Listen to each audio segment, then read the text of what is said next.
আসসালামু আলাইকুম সুপ্রিয় শিক্ষার্থী বন্ধুগণ, আজকে তোমাদের ক্লাসে ইন্টারেস্টিং একটি ম্যাথ আমি সমাধান দিব। তো তোমরা দেখতে পাচ্ছ যে তোমাদের এই যে 149 নাম্বার পৃষ্ঠায় একটি দলীয় কাজ দেওয়া আছে। এটা তোমাদের স্যারেরা ম্যাক্সিমাম সময়ে যে তোমাদেরকে দলীয় কাজ হিসেবে দিয়ে দেয় বা হোমওয়ার্ক দিয়ে দেয় যে এটা সমাধান করবা। তো এইটার সমাধানটা আসলে কিভাবে করতে হয় অনেকে হয়তো পারো না বা না বুঝে এটি এমনি রেখে দিয়ে থাকো। তো এইটা কিভাবে করতে হবে, এটা কি কিভাবে সহজ পদ্ধতিতে করা যায় বা কোনটার সাথে যোগ করে কোনটার সাথে বিয়োগ করে কোনটা অ্যামাউন্ট বের করা যায় বা কোনটার সাথে কোনটা সম্পর্ক কি, এই জিনিসগুলা কিন্তু আমি তোমাদেরকে দেখায়া দিব। তো এইটা একটা দলীয় কাজ এবং দেওয়া আছে, দেখো প্রশ্নবোধক চিহ্নিত স্থানসমূহ সঠিক সংখ্যা দ্বারা পূরণ করো, এটা বলেছে। তো এখানে কয়েকটি কলাম দেওয়া আছে। প্রথম কলাম ব্যবসায়ের নাম দেওয়া আছে, ক খ গ গ, চারটি ব্যবসায়ের নাম দেওয়া আছে। দ্বিতীয় কলামে বিক্রয় অ্যামাউন্ট দেওয়া আছে। তো চতুর্থ নম্বরে এখানে একটি প্রশ্নবোধক চিহ্ন দেওয়া আছে। তৃতীয় কলামে দেওয়া আছে বিক্রিত পণ্যের ব্যয়। চতুর্থ কলামে দেওয়া আছে পরিচালন ব্যয়। পঞ্চম কলামে দেওয়া আছে মোট মুনাফা বা ক্ষতি। ষষ্ঠ কলামে দেওয়া আছে নেট মুনাফা বা ক্ষতি। এখন দেখো, এই যে এটার যে ধারাবাহিকতা, এই ধারাবাহিকতা কিভাবে করতে হবে এটা একটু আমরা বোঝার চেষ্টা করি। আমরা এটা ধারাবাহিকতাটা আমরা একটু দেখে দিই। দেখো, প্রথমে আমরা বিক্রয় বিক্রয় এখান থেকে আমরা যদি বাদ দিই বিক্রিত পণ্যের ব্যয়, এটা বিক্রিত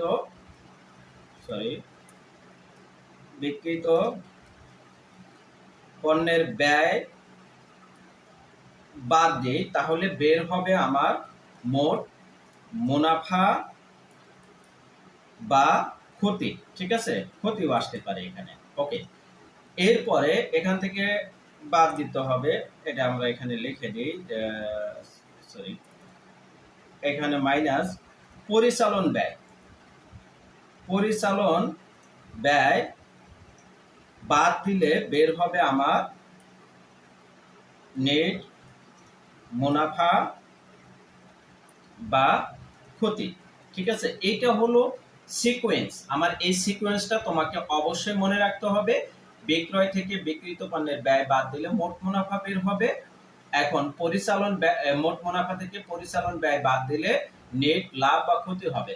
তো এই পরিচালন ব্যয় বাদ দিলে আসলে পরিচালন মুনাফা বা পরিচালন ক্ষতি হয়। তো এখানে যেহেতু অপরিচালনা আয় ব্যয় কোনো কিছু নাই, যার কারণে পরিচালন ব্যয় বাদ দিলে এটা নেট মুনাফা বা ক্ষতি বের হবে। এই সিকোয়েন্সটা আপাতত শিখে নাও। ঠিক আছে, এখন দেখো ক নাম্বারটা বলেছে, আমরা প্রথমে ক নাম্বারটা শেষ করব। হ্যাঁ, এটা ক নাম্বার ব্যবসা, ক ব্যবসায়টা দেখো। ক ব্যবসায় কি আছে দেখো, বিক্রয় দেওয়া আছে, বিক্রিত পণ্যের ব্যয় দেওয়া আছে, পরিচালন দেওয়া আছে, মোট মুনাফা বের করতে বলছে, নেট মুনাফা বের করতে বলছে। তাহলে দেখো, মোট মুনাফা বের করার জন্য কি করতে হয়, বিক্রয় থেকে বিক্রিত পণ্যের ব্যয় বাদ দিতে হয়। তাহলে বিক্রয় থেকে বিক্রিত পণ্যের ব্যয় বাদ দিলে আমার মোট মুনাফা বের হয়। তাহলে ক নম্বরে মোট মুনাফা বের করার জন্য বিক্রয় মাইনাস বিক্রিত বিক্রিত পণ্যের ব্যয়, এইটা লিখবো। তাহলে এখানে দেখো বিক্রয় কত আছে, বিক্রয় আছে 10,600 আর বিক্রিত পণ্যের ব্যয় আছে 7,800। তাইলে এটা আমরা কি করব, 10,600 মাইনাস 7,800। তাইলে এটা ক্যালকুলেশন করলে কত হবে স্যার, 10,000, দেখো 10,600 মাইনাস 7,800, তাইলে সমান হবে 2,800। কত, 2,800 টাকা। এটি আমাদের কি মোট মুনাফা। এই মোট মুনাফার পরে কতে আর কি বলেছে, বলছে নেট মুনাফা বের করো। এখন নেট মুনাফা কিভাবে বের করব স্যার, দেখো এই যে মোট মুনাফা থেকে পরিচালন ব্যয় বাদ দিলে নেট মুনাফা বের হয়। ঠিক আছে, তাহলে মোট মুনাফা থেকে পরিচালন ব্যয় বাদ দেব, তাহলে এটা নেট মুনাফা আমরা বের করব। নেট নেট মুনাফা সমান হলো মোট মুনাফা মাইনাস পরিচালন ব্যয়। ঠিক আছে, মাইনাস পরিচালন ব্যয়। তাহলে মোট মুনাফা কত বের হলো, 2,800, আর পরিচালন ব্যয় কত আছে 1,300। এই যে দেখো পরিচালন ব্যয় 1300, তাহলে -1300 সমান কি হবে? 2800 থেকে 1300 মাইনাস করলে কত হবে? 1500 টাকা। ঠিক আছে, 1500 টাকা। এটা খ নম্বরে, এটা ক নাম্বার গেল। হ্যাঁ, এটা ক ব্যবসায় গেল। এরপর খ ব্যবসায় কি বলা আছে দেখো, বিক্রয় দেওয়া আছে, বিক্রিত পণ্যের ব্যয় নির্ণয় করতে হবে। এখানে পরিচালন ব্যয় দেওয়া আছে, এখানে মোট মুনাফা দেওয়া আছে। খেয়াল করে দেখো, আমরা এখানে দেখো এই যে এখানে আমরা মোট মুনাফা যেহেতু দেওয়া আছে, তাইলে এই সূত্রটাই অ্যাপ্লাই করব। এখানে এই সূত্রটাই অ্যাপ্লাই করে দেখো, মোট মুনাফা সমান বিক্রিত পণ্যের ব্যয় মাইনাস বিক্রয় মাইনাস বিক্রিত পণ্যের ব্যয়। এবার খেয়াল করে দেখো যে এখানে কি আছে, মোট মুনাফা দেওয়া আছে, কত দেওয়া আছে? 800। তাইলে মোট মুনাফার জায়গায় আমি 800 বসাই দিই। হ্যাঁ, এখানে মোট মুনাফার জায়গায় আমি 800 বসাই দিলাম, সরি 800 বসাই দিলাম। এখানে সমান দিতে হবে। এইটা কি করব আমরা? এখানে সমান দিয়ে দেব। মোট মুনাফা 800 বসাই দিলাম। তারপরে আমরা কি করব? কি দেওয়া আছে? বিক্রয়টা দেওয়া আছে, তাই না? তাইলে বিক্রয় দেওয়া আছে কত? 9300। তাইলে এখানে আমরা 9300 বসাবো বিক্রয়ের, আর বিক্রিত পণ্যের ব্যয় দেওয়া নাই, এটা আমাকে বের করতে হবে, তাই না? বিক্রিত পণ্যের ব্যয় বের করব। তাহলে খেয়াল করে দেখো যে এখানে কি করতে হবে তোমাকে। এখানে দেখো, এই যে পক্ষান্তর করো, বিক্রিত পণ্যের ব্যয় এই পাশে নিয়ে আসা করো। এই পাশে মাইনাস আছে, এই পাশে আসলে কি হবে? প্লাস হবে। তাইলে বিক্রিত পণ্যের ব্যয় সমান কি হবে? দেখো, 9300 মাইনাস এই যে মোট মুনাফার 800 টাকা যেখানে রয়েছে, এটা এই পাশে নিয়ে আসো। এই পাশে নিয়ে আসলে কি হবে? এই পাশে প্লাস আছে, এই পাশে আসলে মাইনাস হবে। তাইলে দেখো, এটা করলে কত হবে? 9300 থেকে 9300 মাইনাস 800 সমান কত হবে? 8500। তো এই 8500 হলো কি, সরি, এখানে 8500 টাকা। এটি হলো বিক্রিত পণ্যের ব্যয়। বুঝতে পেরেছো? আমি আবারও বলি যে অর্থাৎ বিক্রয় থেকে এ মোট মুনাফা বাদ দিলে বিক্রিত পণ্যের ব্যয় বের হবে। 3900 থেকে 800 বাদ দিলে 8500 টাকা বের হবে। এটি হলো বিক্রিত পণ্যের ব্যয়। এরপরে কি বলছে? নেট মুনাফা বের করতে বলছে। কি বের করতে বলছে? নেট মুনাফা বা নেট ক্ষতি। তো নেট মুনাফা বা নেট ক্ষতি বের করার ফর্মুলাটা হলো এই যে এটা। ফর্মুলা কি? এইটা। তাহলে এই ফর্মুলাটা আমরা ইউজ করব এখানে। দেখো, নেট মুনাফা বা ক্ষতি, মোট মুনাফা মাইনাস পরিচালন ব্যয়। তো মোট মুনাফা আমার প্রশ্নে দেওয়া আছে কত? মোট মুনাফা প্রশ্নে দেওয়া আছে 800 টাকা, মাইনাস পরিচালন ব্যয় কত? দেখো তো, পরিচালন ব্যয় দেওয়া আছে 1100 টাকা। তাইলে সরি 1100, তাইলে সমান কত হবে বলো তো? সমান এইটা হবে, দেখো, 800 থেকে 1100 মাইনাস করলে -300 হয়। কত হয়? -300। তাইলে এটা হলো টাকা কি হবে? ক্ষতি হবে। মাইনাসের রেজাল্ট আসলে কি হবে? ক্ষতি হবে। এটা ক্ষতি হয়ে গেল। ঠিক আছে, তাইলে এটা মোট মুনাফা বা এখানে ক্ষতি লিখবো। হ্যাঁ, মোট মুনাফা বা ক্ষতি এখানে আমরা দেব। ঠিক আছে, এখানে লিখে দেব। তাহলে মোট মুনাফা মাইনাস পরিচালন ব্যয় সমান কি হবে? 800 মাইনাস 1100 সমান -300 হবে। তাহলে -300 হলে ক্ষতি হয়ে যাবে, মাইনাসের রেজাল্ট বের হলে ক্ষতি হবে। তাহলে খ নম্বরে আমরা কি পাইলাম? আমরা বিক্রিত পণ্যের ব্যয় বের করতে পারলাম, আমরা নেট মুনাফাও বের করতে পারলাম। ক নম্বরে আসো। ক নম্বর বলছে বিক্রয় দেওয়া আছে, পরিচালন ব্যয় দেওয়া আছে, বিক্রিত পণ্যের ব্যয় বের করতে হবে। এখানে দেখো কি দেওয়া আছে? এটা মোট মুনাফা বা ক্ষতিও দেওয়া আছে। তো এখানে একটা জিনিস এখানে একটু ট্রিক্স করতে হবে। খেয়াল করে দেখো, খ ব্যবসায়ে যেটা করেছিলাম যে আমরা মোট মুনাফার সূত্রটা ইউজ করেছিলাম। তো এখানে কিন্তু মোট মুনাফার অ্যামাউন্টটাও নাই, তার মানে আমরা মোট মুনাফার সূত্র ইউজ করতে পারবো না। তাইলে প্রথমে আমরা কি করব? নেট মুনাফার সূত্র ইউজ করব। ঠিক আছে, কি করব? নেট মুনাফার সূত্র ইউজ করব আমরা প্রথমে। তাইলে এটা গ নাম্বারে আসো। গ নাম্বারে এসে প্রথমে আমরা নেট মুনাফা সূত্র ইউজ করে মোট মুনাফা বের করব। তাইলে এই সূত্রটা ইউজ করব, নেট মুনাফা বা ক্ষতি সমান কি হবে দেখো, নেট মুনাফা বা ক্ষতির সমান নেট মুনাফা কত আছে, নেট মুনাফা ৬,২০০ আছে, তাইলে নেট মুনাফা ৬,২০০ বসাও এখানে, সমান কি আছে, মোট মুনাফা, মোট মুনাফা নাই, মোট মুনাফা নাই বা পরিচালন ব্যয় আছে, ঠিক আছে, তাইলে মোট মুনাফা মাইনাস কি আছে, পরিচালন ব্যয়।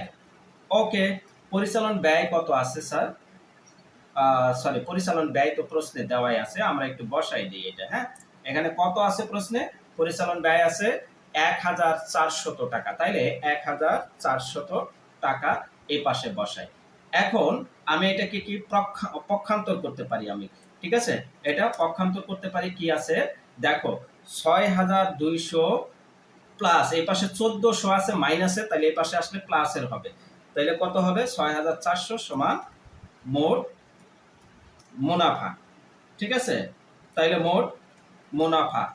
এখন দেখো এইটা কি হলো, দুইটা যোগ করলে কত হবে স্যার, এটা একটু যোগ করো তোমরা, কত হচ্ছে, ৬,২০০ প্লাস ১,৪০০ সমান কত হবে, ৭,৬০০ সমান হলো মোট মুনাফা।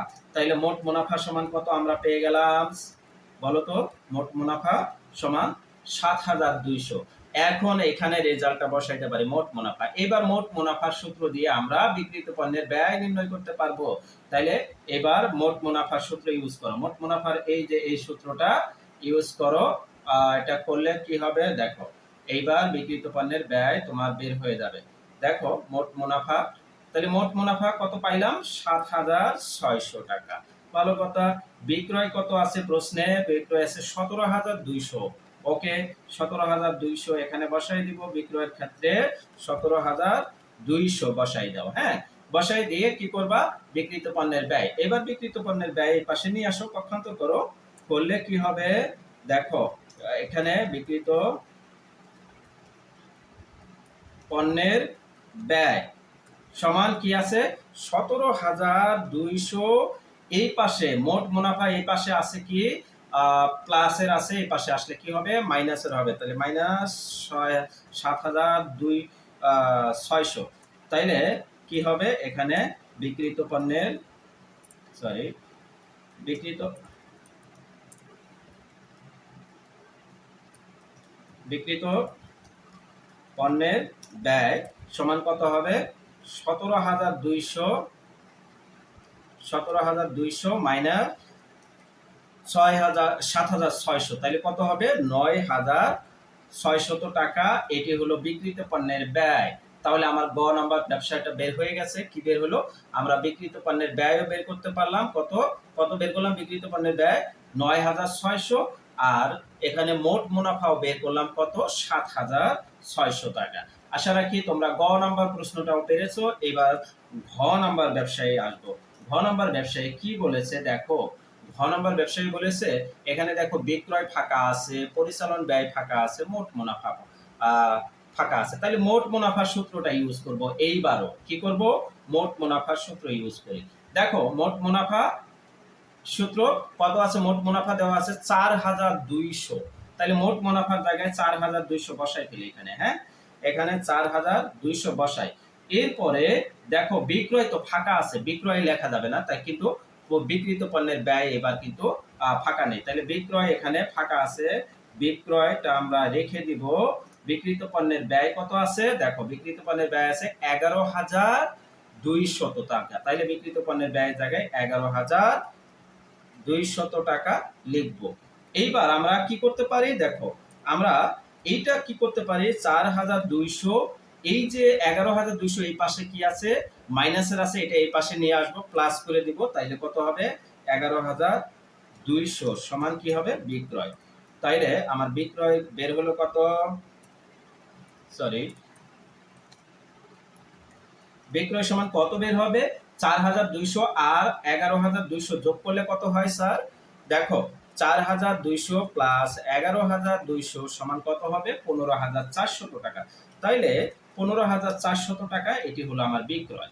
এইবার বিক্রয় বের হয়ে গেল, এখন আর কি বের করতে বলছে, আরেকটি বের করতে বলছে পরিচালন ব্যয়। পরিচালন ব্যয় এখানে নেট মুনাফা দিয়ে আমরা এই নেট মুনাফার সূত্রটা ইউজ করব। তাহলে নেট মুনাফার সূত্র কোনটা? এই যে এটা নেট মুনাফার সূত্র, এইটা নেট মুনাফার সূত্র আমরা ইউজ করব এখানে। দেখো নেট মুনাফার সূত্র ইউজ করার ফর্মুলাটা কি রয়েছে এখানে। এটা নেট মুনাফা সমান কত রয়েছে এখানে, আমরা সমান কি বলে এখানে নেট মুনাফা কত দেওয়া আছে স্যার? এখানে দেখো 2650 টাকা। তাহলে নেট মুনাফার পরিবর্তে 2650 সমান আমরা মোট মুনাফা দিব। মোট মুনাফা কত আছে এখানে? মোট মুনাফা আছে 4200 টাকা। ওকে, তাহলে এখানে মোট মুনাফার জায়গায় 4200 টাকা দেব, মাইনাস পরিচালন ব্যয় কি আছে? ফাঁকা আছে, পরিচালন ব্যয় নেই। তাহলে এখানে আমরা পরিচালন ব্যয় এখানে আমরা ফাঁকাই লিখবো। হ্যাঁ, এখন পরিচালন ব্যয় আমরা ফাঁকা লিখলাম। এইবার পরিচালন ব্যয়টাকে এই পাশে নিয়ে আসো, পক্ষান্তর করো। এই পাশে মাইনাসে আছে, এই পাশে আসলে কি হবে? প্লাসের হবে। পরিচালন ব্যয় কি আছে? প্লাসের আছে। এবার দেখো এই পাশে 4200 রয়েছে, আর ওই পাশ থেকে 2650 টাকা এই পাশে নিয়ে আসলে ওই পাশে প্লাস ছিল, এই পাশে কি হবে? মাইনাস হবে। তাহলে এই পাশে ডান পাশে নিয়ে এসো, মাইনাস হয়ে যাবে 6250। এবার পরিচালন ব্যয় সমান কত হবে? 4200 থেকে 2650 বাদ দিলে 1550 টাকা, এটি হবে পরিচালন ব্যয়। আশা রাখি তোমরা এই দলীয় কাজের সমাধানটি পেয়ে গেছো। ঠিক আছে, আমিও তোমাদের দলে যোগদান করে তোমাদেরকে সহযোগিতা করলাম মাত্র। তোমরা বলো না যে আমি তোমাদেরকে শিখাইতে আসছি, আমি তোমাদেরকে সহযোগিতা করলাম। তোমরা আশা রাখি তোমরা সবাই এক্সাইটেড বা এটার একটা ভালো সলিউশন পেয়েছো তোমাদের দলীয় কাজে। তোমরা সবাই ফার্স্ট হও ক্লাসে গিয়ে, বা স্যারের কাছ থেকে একটা বাহবা পাও সেই প্রত্যাশা রেখে আজকে বিদায় নিচ্ছে। আর হ্যাঁ, এই ক্লাসগুলো তোমার বন্ধুদের সাথে শেয়ার করতে কিন্তু অবশ্যই ভুলবে না। সবাই ভালো থাকো, সুস্থ থাকো। দেখা হচ্ছে পরবর্তী ক্লাসে কোনো পরবর্তী টপিক নিয়ে। পরবর্তী টপিক বলতে আমরা মালিকানা সত্ত্ব বিবরণী টপিক নিয়ে আলোচনা করব পরবর্তী ক্লাসে। সবাই আমার সাথে থাকবে এবং অ্যাকাউন্টিং এ এক্সপার্ট হওয়ার পথ খুঁজে নেবে। সবাই ভালো থাকো।